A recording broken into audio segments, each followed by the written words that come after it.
soit vous êtes en cession de titre, donc share deal, et vous allez juste vous assurer, vous reprenez tous les contrats sous réserve d'éventuelles clauses de changement de contrôle, donc on n'a pas besoin de lister les contrats, ils sont dans l'entreprise et vous les avez sauf perte en ligne du fait des clauses de changement de contrôle ou des clauses restreignant la cession, donc ça c'est le cas le plus simple. Deuxième cas, vous avez une cession d'actifs, donc cession de fonds de commerce ou cession d'actifs purs, et là vous êtes obligé de lister les actifs que vous allez céder, et donc vous allez notamment lister tous les contrats que vous envisagez de céder. Donc ce que vous pouvez, quand vous êtes maximaliste, vous allez mettre tous les contrats en annexe, donc dans certaines entreprises vous pouvez avoir plusieurs centaines de pages de contrats, et donc forcément compliqué à vérifier. Nous, ce qu'on recommande dans ce cas-là, c'est de valider pour les gros contrats, si le formalisme prévu par le contrat est respecté, parce qu'effectivement, on peut espérer, ça nous arrive dans certains groupes de sociétés où vous avez le chiffre est fait par 80% du chiffre est fait sur 5 contrats. Il faut s'assurer que ces 5 contrats sont validés avec le co-contractant, sinon vous pouvez toujours prévoir ce que vous voulez en termes de cession, vous perdez les contrats.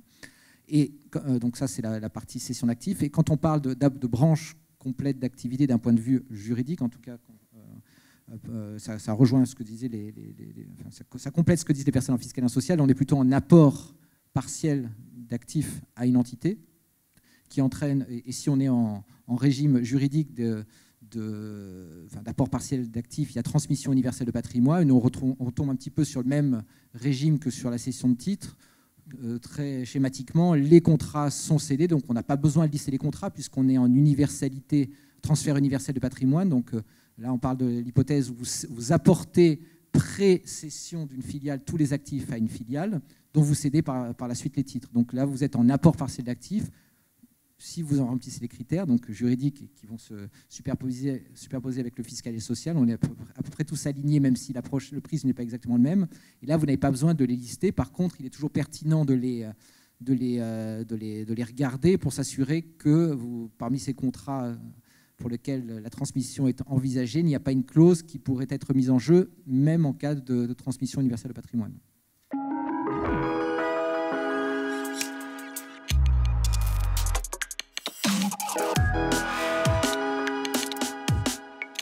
Si vous êtes en apport partiel, vous allez rémunérer les apports par des titres de la société bénéficiaire de l'apport. Donc votre valorisation, logiquement, sera définie d'un commun accord entre apporteur et bénéficiaire.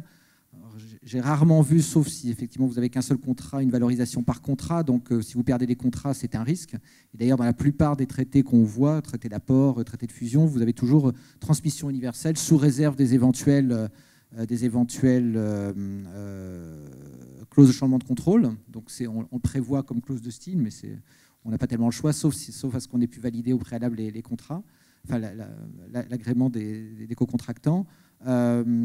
Effectivement, c'est vrai que si on perd un gros contrat, ça pourrait remettre en cause l'opération, mais à ce moment-là, il faudrait, d'un point de vue pur corporate, éventuellement décider post-réalisation de l'opération si on change les bases de l'opération, et notamment la rémunération de l'apport, si effectivement on pensait apporter un actif et que cet actif, cet actif était l'actif clé, un contrat par exemple, ça peut éventuellement remettre en cause postérieurement les valorisations. Moi, je n'ai jamais vu ce cas de figure, mais on pourrait tout à fait l'envisager, sachant que la valorisation qui aurait été retenue aurait été, entre guillemets, bénie par le commissaire qui interviendra pour confirmer que les apports effectués ne sont pas surévalués.